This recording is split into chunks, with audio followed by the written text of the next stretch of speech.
আসসালামু আলাইকুম। দেখুন তো লোভ হচ্ছে কিনা। চাইনিজ প্লেটার রেডি করতে অনেক বেশি কোনো উপকরণের প্রয়োজন পড়ে না। এই সামান্য একটা উপকরণে আপনি একদম তৃপ্তি করে খেয়ে নিতে পারবেন। আসসালামু আলাইকুম, তানিয়াস রেসিপিতে স্বাগত জানিয়ে শুরু করছি আজকের রেসিপি। আজকে আমি চাইনিজ একটা প্লেটার রেডি করে দেখাবো। এখানে আমি ফার্মের মুরগি নিয়েছি হাফ কেজির একটু বেশি, আর দিয়ে দিলাম 1 টেবিল চামচ আদা বাটা আর 1 টেবিল চামচ রসুন বাটা, আর একটু ঝালের জন্য দিয়ে দিয়েছি 1 চামচ মরিচের গুঁড়া, দিয়ে দিলাম 1 চামচ লবণ, আর এখানে আরও অ্যাড করে দেব হাফ চামচ সয়া সস। আর সয়া সসটা একটু বুঝে দেওয়ার চেষ্টা করবেন, কারণ সয়া সসেও লবণ থাকে আর এখানে লবণও ব্যবহার করেছি। এখানে আমি আরও অ্যাড করে দেব 2 টেবিল চামচ পরিমাণে ময়দা বা কর্নফ্লাওয়ার। এটাকে দিয়ে খুব ভালো মতো মেখে আমি 10 থেকে 15 মিনিট রেস্টে রেখে দেবো। এতে করে লবণ ঝাল খুব সুন্দর মতো চিকেনের মধ্যে ঢুকে পড়বে। 10 থেকে 15 মিনিট পরে একটা কড়াইতে তেলে এটাকে আমি খুব ভালো মতো ভেজে নেব। অনেক বেশি মুচমুচে করে ভেজে নেওয়া যাবে না, এতে করে চিকেনের ভেতরে যে জুসি ভাব থাকে সেটা চলে যায়।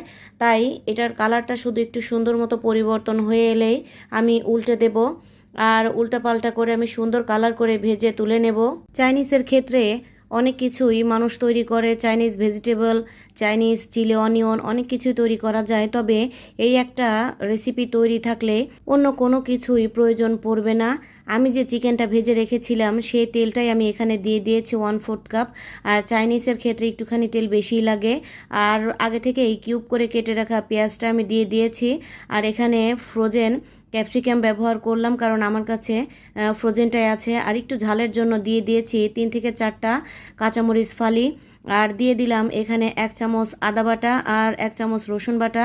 চাইলে এখানে আপনারা আদা আর রসুনের কিমাটাও ব্যবহার করতে পারবেন। আমি আদা রসুনের কাঁচা গন্ধটা দূর করার জন্য কিছুক্ষণ ভেজে আর আগে থেকে যে চিকেনটা ভেজে রেখেছিলাম সেটা দিয়েও 1 মিনিট মতো নেড়ে নেব।